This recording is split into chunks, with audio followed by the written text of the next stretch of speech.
ধরিয়ে দিলাম, কড়াইটা বসিয়ে দিলাম।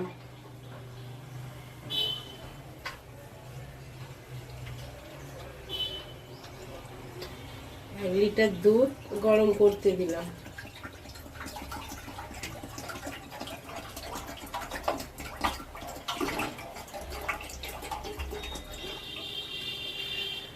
ভালো করে গরম করে নিয়ে ছানা কাটিয়ে নেব।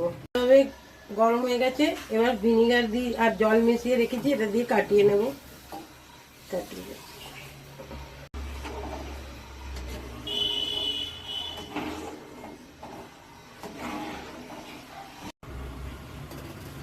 ছানাটা ভালোভাবে কেটে গেছে ভিনিগার দিয়ে।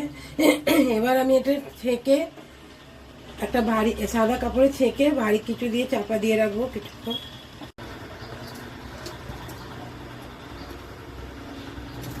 মেখে নেব।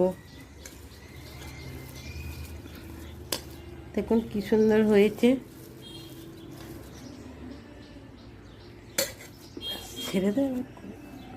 এভাবে মধ্যখানে একটা নকুলদানা দিয়ে দেবেন, দিয়ে 2 হাতের সাহায্যে গোল পাকিয়ে নেবেন।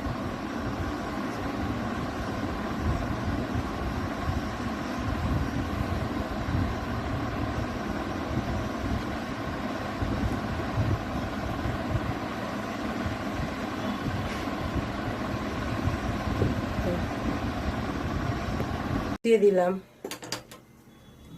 এবার আমি 1 বাটি চিনি দিয়ে দিলাম।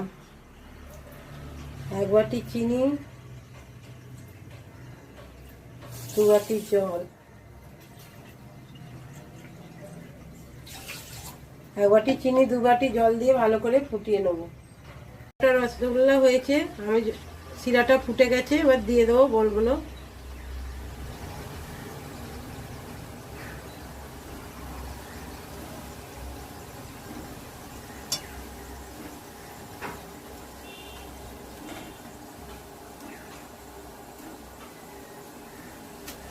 ফুটে যাক ভালো করে ফুটে।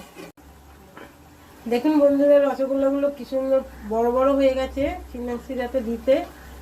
এবার এটা আমি গ্যাসটা অফ করে এখন 8 ঘন্টা রেস্টে রেখে দেবো। বড় বড় হয়েছে রসগোল্লাগুলো, এবার ফুলে গেছে। দেখুন, এই দেখুন কি সুন্দর হয়েছে। হ্যাঁ, এইভাবে করে খেয়ে দেখবেন, ভালোই লাগবে রসগোল্লাগুলো। বাজার থেকে আর কিনতে হবে না। ভালো লাগলে রেসিপিটা শেয়ার করবেন, কমেন্ট করবেন।